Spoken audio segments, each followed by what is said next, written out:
मृद व जलसंधारण कार्यालयाची नव्याने निर्मिती करण्यात आली। या कार्यालयाचे कार्यक्षेत्र हे प्रादेशिक विभागातील 8 तसेच नाशिक प्रादेशिक विभागातील 5 असे एकूण 13 जिल्ह्यांचे असणार आहे।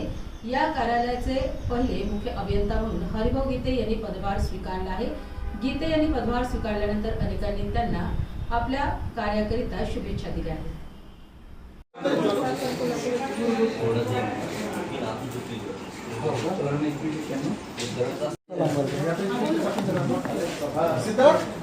ठीक आहे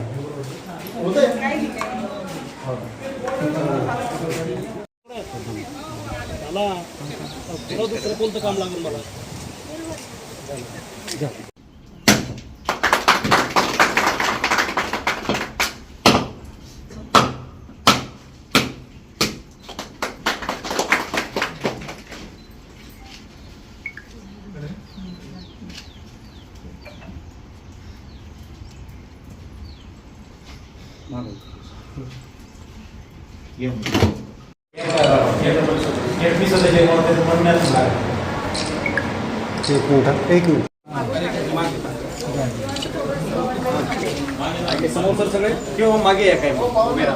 जे नवीन कार्यालय आहे त्याचा पदभार स्वीकारलेला आहे। या ठिकाणी सगळ्या कॉन्ट्रॅक्टर्स बंधू किंवा जे इतर काही लोक होते त्यांना जे पुण्याला वारंवार छोट्या मोठ्या कामासाठी जावं लागायचं, त्याऐवजी त्यांनी आल्याबरोबर गीते साहेबांनी या ठिकाणी धडाडीचा निर्णय घेऊन संभाजीनगरमध्ये मध्यवर्ती कार्यालय स्थापन करून सर्वांची एक सोय केलेली आहे। कम्युनिकेशन गॅप जो वाढला होता तो कमी होईल।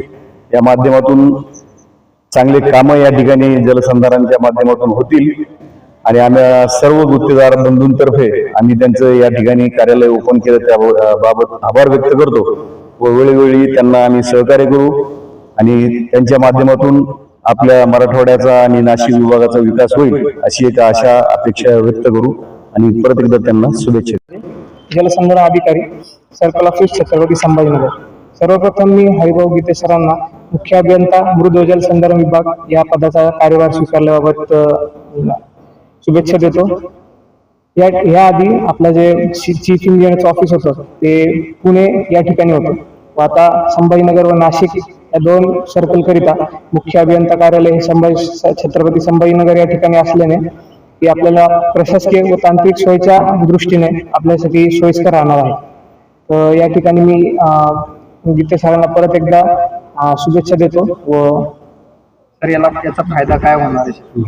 फायदा बघायला गेलं तर या ठिकाणी जो पुणे संभाजीनगरचे जे काम होतं सर्कल ऑफिस वगैरे ते पुणे या कार्यालयात जाऊस तर जो कालावधी लागायचा कामांसाठीचा तो या ठिकाणी बऱ्यापैकी कमी होणार आहे व यामुळे जे आपले कॉन्ट्रॅक्टर झाले, आपले इंजिनियर झाले व बाय डिफॉल्ट या जे लाभार्थी आहेत त्यांच्यासाठी हे अत्यंत सोयीस्कर होईल, कारण की याने जो कालावधी आहे तो रिड्यूस होणार आहे। त्यामुळे हे फायदा याचा मला काय आवाहन करणार तुम्ही लाभार्थ्यांना सांगायचं झालं तर हे प्रशासकीय तांत्रिक दृष्ट्या जे कामांचा स्पीड या कार्यालय इथं असल्यामुळे जो वाढणार आहे त्यांनी नक्कीच तुम्हाला सर्वांना ह्याचा फायदा होणार।